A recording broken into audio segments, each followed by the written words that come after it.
Hello, everybody. This is Di, antinatalist, and on the front page of the Tennessean newspaper, we have an article called "Fighting for Survival," and we're all fighting for survival, and whether it's keeping a job or keeping some relationship afloat or keeping our hygiene up to par, that we don't suffer bacterial infections or viruses or decay. But yes, Mayor Lonnie Norman, age 78, woke at 2 a.m. with shooting pain in his chest. He wondered if this was the end. Then Norman realized help wasn't far away. He climbed out of bed and hurried to his car, then drove down the dark streets of the small town where he has lived his entire life. He swerved into the parking lot of Unity Medical Center, where familiar faces welcomed him inside the small aging facility. Doctors decided Norman was not actually having a heart attack, but his chest pain did warrant oh boy.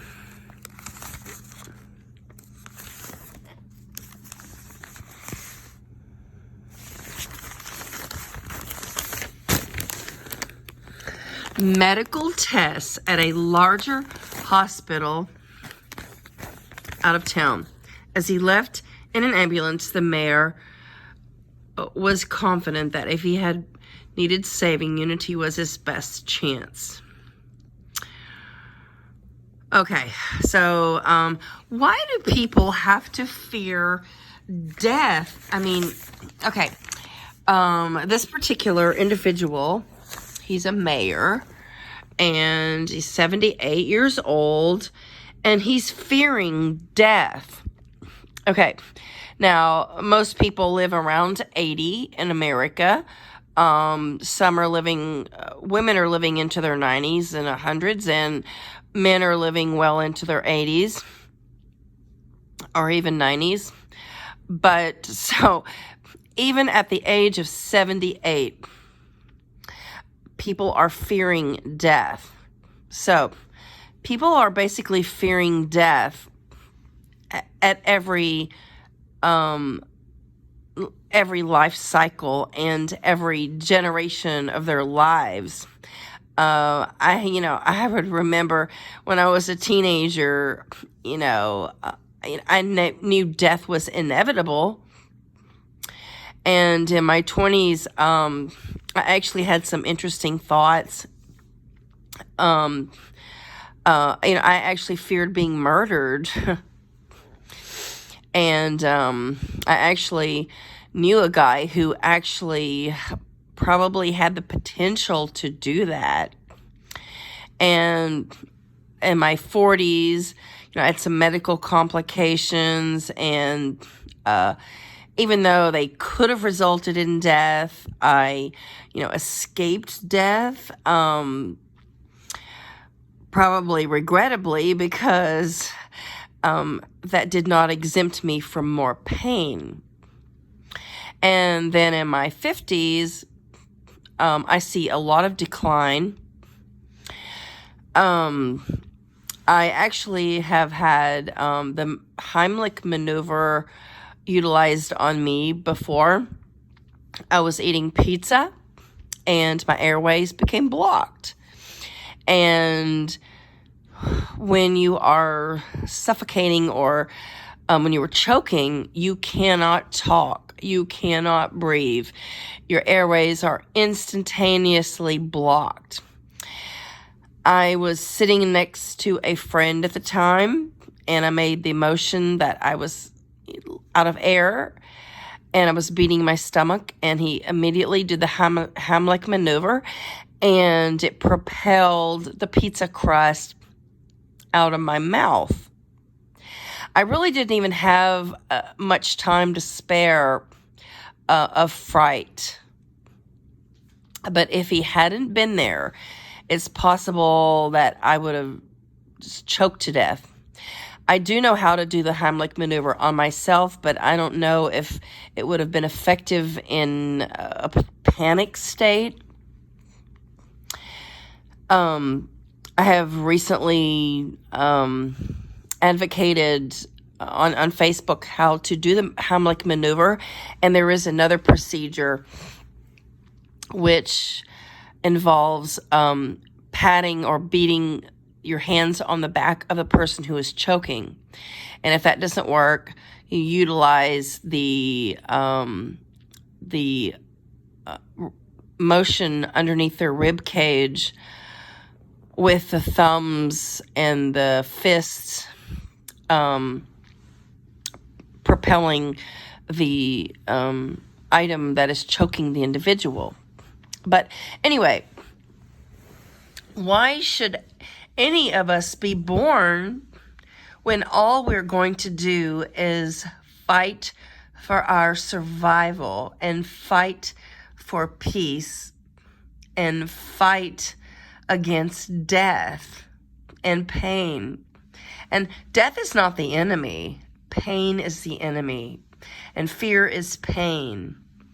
And almost everybody I know is suffering pain. I have a friend who is 100 pounds overweight, and she's probably going to lose her beloved mother soon. I have another friend who lost a very, very beloved first lover, and he doesn't see any hope for his future, and he's very young, and very young to be enlightened. He's also an anti-natalist. Certain people I know cannot hold a job or do not have the strength and mental capacity to keep employment. There are people fighting addictions. There are people fighting cancer and emotional cancer. That's a new word. That's a new term. Emotional cancer. A lot of people have dysfunctional families and were abused and were traumatized by their families. And every step of the way, if you are damaged from childhood, you are literally fighting for survival. And the prevention for all of this is not to reproduce. I simply don't know why reproduction is so popular.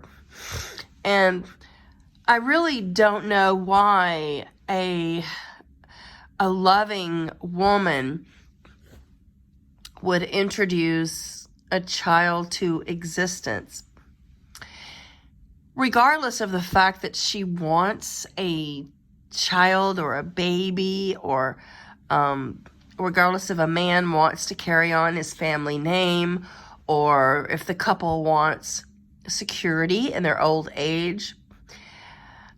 The tortures of life that their children are going to experience it's just so preventable, and it's just so pointless to just keep up this cycle, this ridiculous Sisyphean cycle. And every generation is going to suffer and experience the same battles, no matter how progressive life can get, or computer technology is going to get, or cancer treatments, or how established our country can become, or how advanced our military is. It doesn't matter. Your child will suffer, and it will age, and it will die, and it will fight for survival, and it will fear death.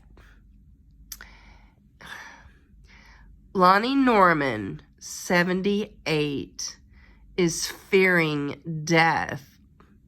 He doesn't even expect to die, even at 78. So the human struggle to prevent death happens no matter what age you are. Death is what is feared, but death is the ultimate peace. Thanks for watching, and please subscribe if you already haven't.